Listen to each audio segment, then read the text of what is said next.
You don't really get to appreciate it so much usually because you see it from down here and you can't really see it very well. What am I talking about now? I'm rambling on. Cut it this thing up like a butcher, please.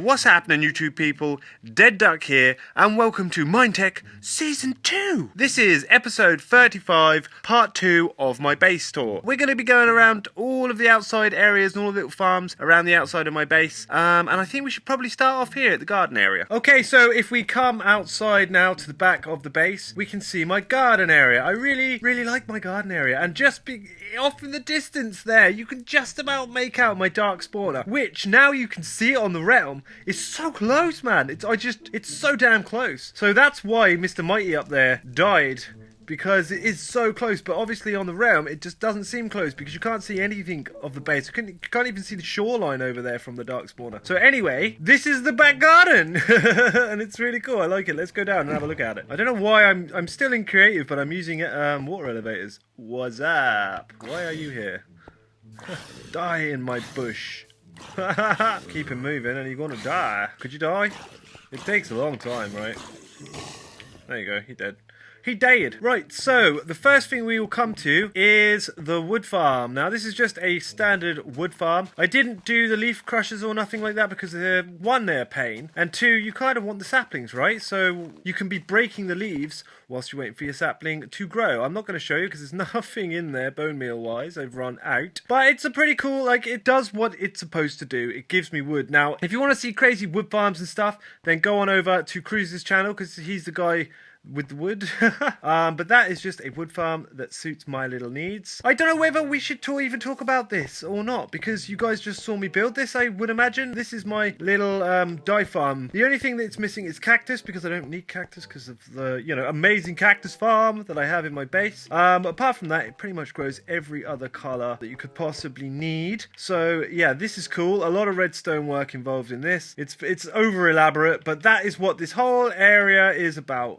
Over elaborate farms for, like, you know, stuff you don't really need. But all of them are awesome, and I'm going to show you the next one, which is, well, it's not really elaborate, but my skeleton farm, which was a skeleton missile launcher at one point. So down here, let's go down there. Down here I have a little skeleton spawner, which obviously spawns fish, and they basically just work their way around this little loop of water transportation lines and stuff, and then they end up going all the way up here, and they used to get collected at the top there, and then when you hit a lever, they'd get spat out at the top in this weird X formation, which was like a little skeleton firework display. It was really cool. But when I got the wood farm up and going, I pretty much just turned it into an actual skeleton spawner so that I could use the bone meal. I used the bones for bone meal, so that's what it became, and that's why this all is there, because yeah, it was a little skeleton launcher at the beginning. So the next thing here is a bit of a maze, which you can't really see from the floor there, so let's just jump up. This is just a little maze that I wanted to make just for aesthetics, really, but it also serves as the entrance to the skeleton spawner right there. Right here is a little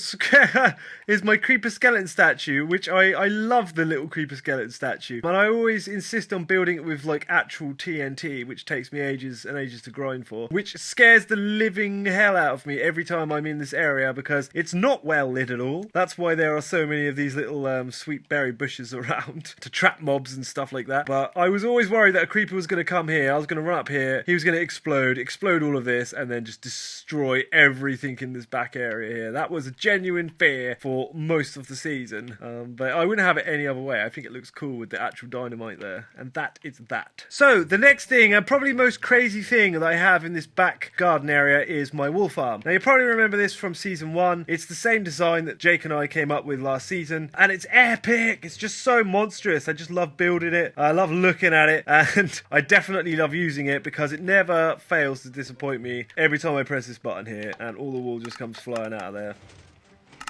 There's so much of it. It's just so laggy as well. It just lags it out everything. But you just get so much wool from it. It's more wool than you ever need in your entire life. But definitely more like wool than we need on the server. But yeah, I literally used it like not long ago. So it's a little bit short on the old woolage at the minute. But it produces crazy amounts of wool. And it just works brilliantly. And I love it to bits. Okay, so the next thing we come to around this little corner is my honey farm. Now this is a fairly recent thing as well. As you guys know, the honey update came out not so long ago, and I wanted to get involved with honey and stuff because I never really got involved with the villagers and stuff when they came out this season, but I really wanted to get involved with the honey stuff. So I came up with this little honey farm design, and it looks so cool. It just looks so cool, and it works really well. It just produces a lot of honey and way more than way more than you need, but it works so well, and it's fully automatic, so you never have to worry about coming here or doing anything with it. All you got to do is stand around it sometimes, and it will just continue to pump loads of honey out. Setting it all up is a bit of a pain in the butt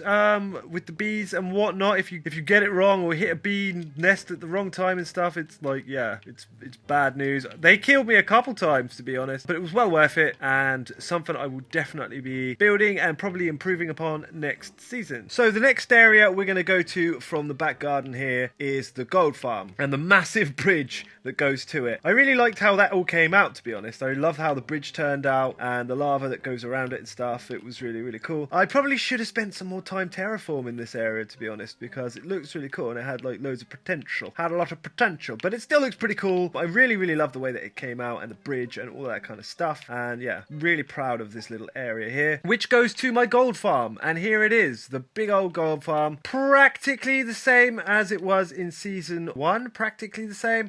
Furnace system and sorting system all wrapped into one massive like gold farm smelty type thing. Potion machines up here and everything. So you guys have seen me use this like a whole bunch of times. This is like the main source of XP for the entire server. It just became that. I don't know how that happened, but it just became like the best source of XP for the entire season, because obviously we didn't do Blaze this season. Like last season was just so cool for Blaze. Like I had the water in the nether, and I don't think I could have done it any better than that. So I was like put off doing Blaze this season. So the gold farm became like the biggest source of XP, and it's pretty awesome. Next season, I am hoping that the pigs are updated. Like I've heard some rumors that gold farms are going to be way cool next season. I hope so. But hopefully, like if I can collect the obsidian, if I can get someone crazy enough like Ren to help me get all of the obsidian, I'll build this pretty early on, or I might just do it completely differently. Like I still need to know what the nether update is going to bring, so that I can work out the mechanics of stuff and work out what I'm going to do. But probably I won't build this straight away like I did this season. I probably won't build it straight away next season, because I just won't be able to, and I'm going to work a lot on the community district next season, because the seed we have picked for next season is absolutely epic. But more on that later on. Right, that's pretty much it for farms, but there is so much more to this base than just farms, and so many other little bits and pieces that I didn't have like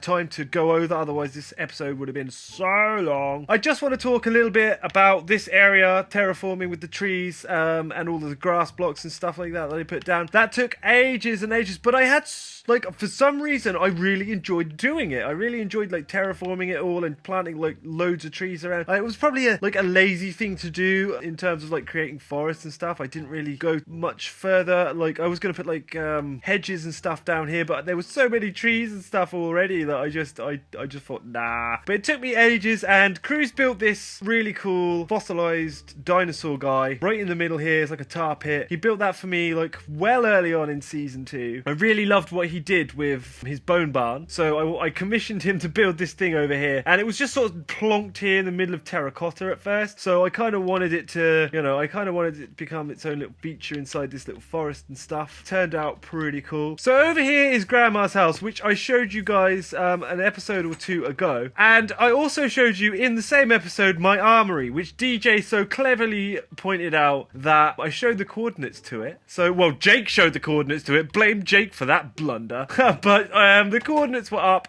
and it is the end of the season, so I thought I would just show you guys the entrance to my armory, and it is inside Grandma's house right here. So if you come over to the little armor stand over here, there's a little button behind this banner right here. So if you give that a flick, you can barely see it, but if you give it a flick, it opens the door and shuts it back up again, allowing you to drop down here here into my armory, and you just flick the switch. And there you go. That's how you get in and out of my armory, chaps. And the way we get out is through this little tunnel, and it goes right up here. And I don't know if anybody even realised or even looked at that well like a second time, but you come out right in the well in the back garden of Grandma's house. So the whole of Grandma's house was like designed and built specifically to hide my armory in the forest. So that is what this was all about and everything. But yeah, it kind of got ruined anyway.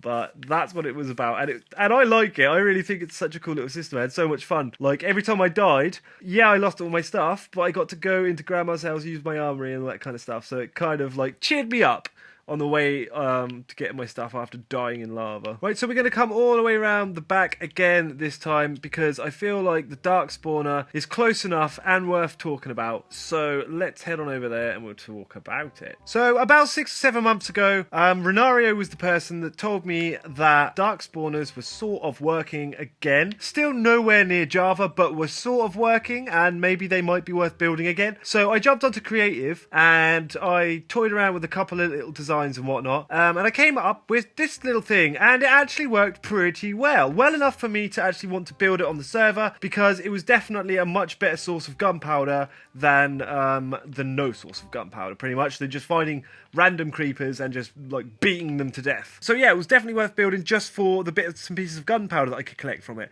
and it actually worked really well. So basically what you do is you flip that on, and when you flip this switch, it will go through, it will harvest them, so it will basically dispense water in the floor, obviously the standard method to push them all out there and drop them down below. And then the redstone pulse would work its way all the way around to the other side of the machine and come all the way back, and then it would turn it off again, which would turn the machine off and turn the water off, and then allow them to build up again, so that you could just keep rinse and repeat and gather your mobs up. To be fair, the clock system wasn't really big enough for you to allow like enough time to collect enough mobs up, so I kind of scrapped that idea and just sort of, well, it does, they're already spawned, I can hear them, but it wasn't like, you know, I wasn't having enough time to spawn a lot of them, so I kind of stopped using the clock system and just done it manually. But nevertheless, it worked really, really well, and I was really happy with the results that I was getting. So I got a fair amount of stuff in here already. Fish, plenty of fish come out of here as well, some ink even, and yeah, plenty of stuff actually to harvest from this dark spawner. So definitely next season I'll definitely be building another dark spawner. I might try and improve upon it slightly. The bottom floors were almost not necessary having, because they were so low down to the hole here that you were getting light here and like nothing really was spawning on these bottom levels. So I'd probably just like make the walls longer next time or whatever, to try and stop some of the light coming in. But it did work really well, and I'm really happy that dark spawners are a thing. Obviously I'm definitely going to test that once the Nether update drops, just to make sure that nothing weird's gone on and the update hasn't like broken something to do with mobs. But from what I hear, if anything, the mob cap's going to be increased in some way, shape or form. That's what I'm hearing, so let's hope for that. But that was pretty much my dark spawner. So that, guys, was my entire base. There was a few things that I didn't really talk about, just because I didn't want this video to be super long, but I showed you pretty much the main things in my base. I really hope you guys enjoyed it. I worked so hard on this base and all of the surrounding areas and stuff, and this season's been really, really fun. I've really enjoyed like building huge tower and like, you know, trying to perfect the circles and all that kind of stuff. It's been really, really cool. But before I go, guys, I just wanted to give a quick shout out to some of the people that have really supported this channel over this season, last season, and from the beginning of the entire channel. The first two people I want to shout out to are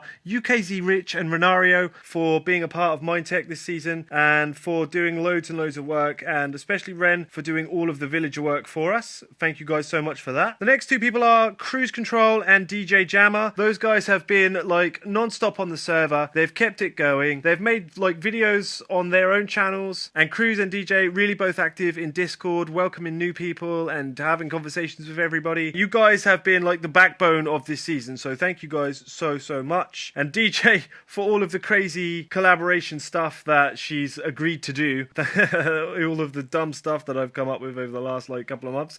Yeah, thanks for that. The next two people are Karma and Frosty. Karma, he was in season 1, but he couldn't really play too much this season. He did come on and do bits and pieces with the raid farm and that kind of stuff, but he's always either in the comments or in Discord chatting to everybody and whatnot. He's like a massive part of the Discord, so thank you so much for sticking around for all of this time. And Frosty, he has been around since my first episode, I think, first or second episode he's been around for, and he's never disappeared or anything. He's always putting comments in and talking to everybody on Discord and stuff, so thank you so much, Frosty, for being a massive part of the community and all that kind of stuff. The next two people are Sleepy Panda and the Titus 30. Those guys are always commenting on our videos. They watch pretty much everything by the looks of it, and I can't thank you enough. Sleepy Panda I remember from way back when I did one of my first Guardian Farm tutorials, and basically has been around ever since then, commenting on videos. The Titus 30, see the comments all the time. Thank you guys, both of you guys, so much for your continuous support. Really do appreciate it. And the last two people are Old Guy and DB8035. Both of those guys have their own channels with a load of subs, and they have loads of stuff going on, but they still find time to come and support our lowly little channel and drop comments in. So thank you guys so much for just being a part of our little thing that we got going on over here. Your support really means so much to Jake and I, so thank you so much for your support. And lastly, I just want to say a massive thank you to all of our viewers and subscribers and all the people that drop comments and all that kind of stuff. Thank you guys so much for watching our stuff, and we will see you guys in the next season. DeadDuck out. Cheers!